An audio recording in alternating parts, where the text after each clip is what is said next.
आशीर्वाद भी अहम से नहीं मिलता, अकड़ से नहीं मिलता, अभिमान से नहीं मिलता, कहीं भी किसी को भी दुर्योधन को नहीं मिला।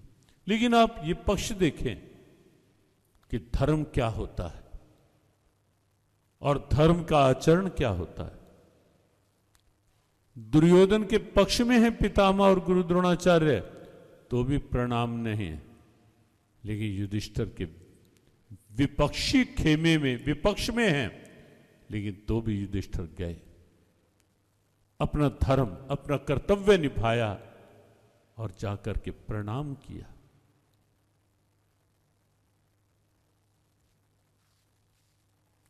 और प्रणाम करके कहा, गुरुदेव अनुमति लेने आया हूं आपके विरुद्ध युद्ध की। अनुमति दे दी। एक घटना तो ये घटी, लेकिन अनुमति के बाद युधिष्ठिर जब फिर भी वहां से हिले नहीं, फिर भी खड़े रहे और पूछा गुरु द्रोणाचार्य ने, धर्मराज अब क्यों खड़े हो? अनुमति मिल गई, जाओ अपना काम करो।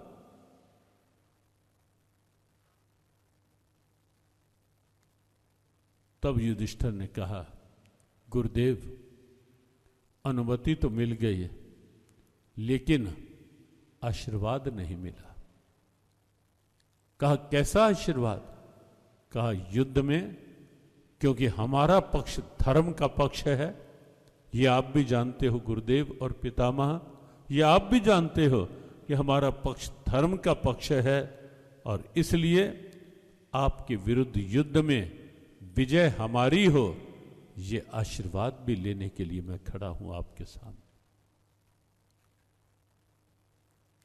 और तब गुरु द्रोणाचार्य ने स्पष्ट कह दिया था कि ध्रुवस्ते विजयो राजन, हे राजन आपकी विजय ध्रुव है, अटल है, उसे कोई नहीं टाल सकता।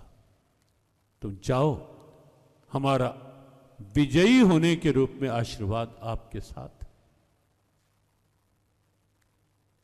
आपकी विजय अटल है। क्यों? क्योंकि कृष्ण आपके साथ हैं। यस्य मंत्री हरिस्त्व, कि कृष्ण आपके साथ हैं, और कृष्ण वहीं होंगे, वहीं हैं जहां धर्म है। यतो धर्म ततो कृष्ण, और यतो कृष्ण ततो जय। जहां कृष्ण है वहां धर्म है, जहां धर्म है वहां विजय है, वहां जीत है।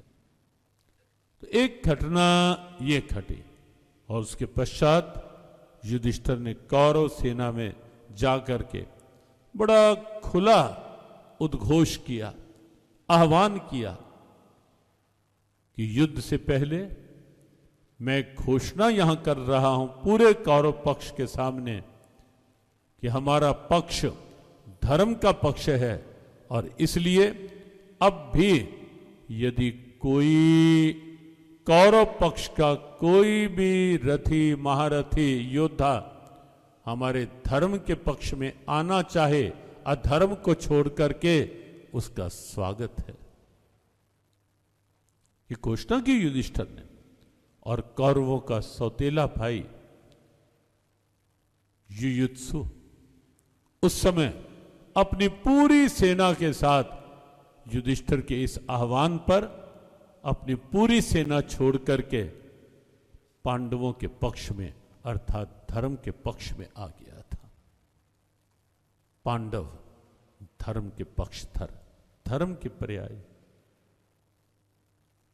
कौरव अधर्म के पर्याय। और यहां महाभारत का युद्ध, दो सेनाएं तैयार हैं। ये युद्ध कल भी इशारा किया था कि ये युद्ध दो कुटुंबों तक सीमित नहीं, अब दो परिवारों तक सीमित नहीं, ये युद्ध धर्म और अधर्म के बीच का युद्ध, सत्य और असत्य के बीच का युद्ध था, दैवी संपदा और आसुरी संपदा के बीच का युद्ध था। और भगवान कृष्ण की स्पष्ट उद्घोषणा अवतार की थी ही, है भी, कि परित्राणाय साधुनाम विनाशाय च दुष्कृताम धर्म संस्थापनार्थाय संभवामि युगे युगे। सज्जनों का उद्धार करने के लिए अर्थात सद्वृत्तियों का संरक्षण करने के लिए और दुष्ट वृत्तियां, दुष्ट जन, उनका संहार करने के लिए पार्थ मैं युग युग में प्रकट होता हूं। क्यों? धर्म संस्थापनार्थाय, धर्म की स्थापना के लिए।